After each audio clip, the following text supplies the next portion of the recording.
Well, you probably overheard over the internet over the last few days the scuttlebutt going around that Tesla may be switching to Intel chips. And of course, there's a lot of confusion going on. I see it on my Twitter feed.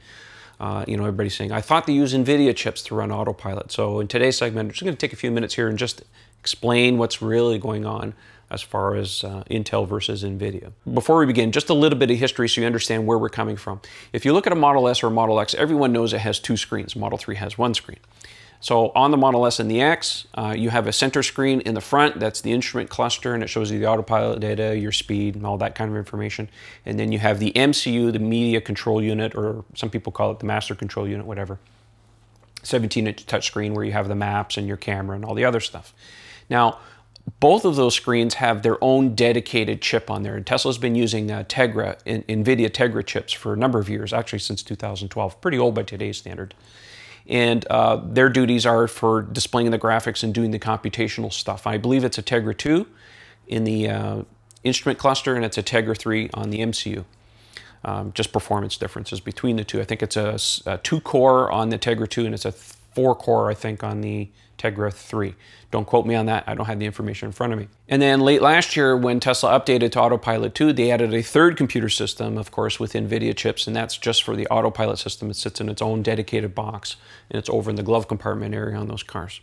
So now the news comes out, of course, there's been a lot of scuttlebutt that they may be switching to Intel chips. So what does it mean for Autopilot and all this stuff? Actually, for Autopilot, it means nothing because Tesla is not switching to Intel for the Autopilot system. That's still powered by an NVIDIA computer system. It's the other chips, especially, of course, the information all we have right now is for the Model 3.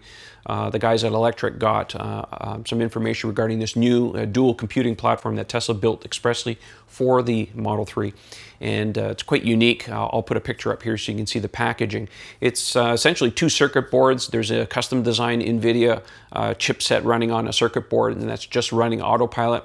And there's a secondary circuit board that's running the Intel Apollo Lake circuit system, and that's going to be running the main screens and the other things in the car. Now, this switch to Intel chips, I personally think, this is my personal opinion here, would most likely explain the performance difference of some of the screen aspects on the Model 3 compared to the Model S. At the delivery event, I was playing with the screen, and of course, some of you have probably seen some of the videos from some of those delivery event or from the deliveries of Model 3 employees or Tesla employees taking deliveries of the Model 3. Sorry about tongue-tied there.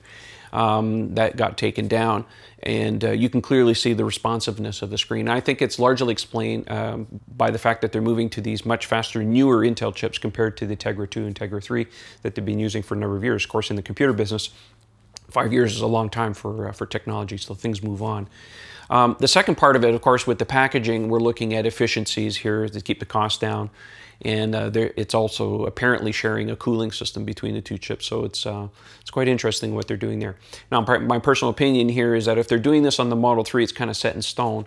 Would not surprise me to see them switching over to this same kind of system sometime in the near or not too distant future on the S or the X, at least on the MCU and the screen size, but most likely on the MCU because that's where most of the computing really happens for the entertainment systems.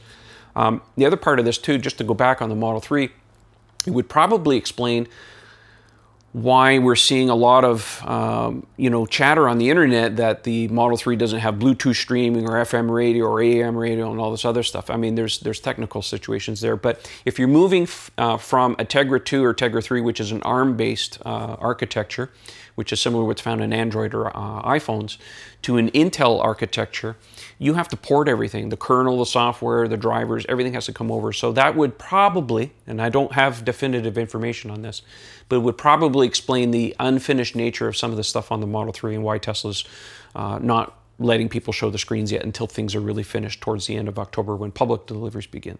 So anyhow, I hope that explains some of the confusion that's going on in there. It's all good news for responsiveness and for people in the future, so it's looking quite promising. So as usual, make sure you follow me on Twitter, and the handle's at Model 3 Owners. Check out the forum at model3ownersclub.com. And thanks for watching. We'll catch you on the next one. See you later.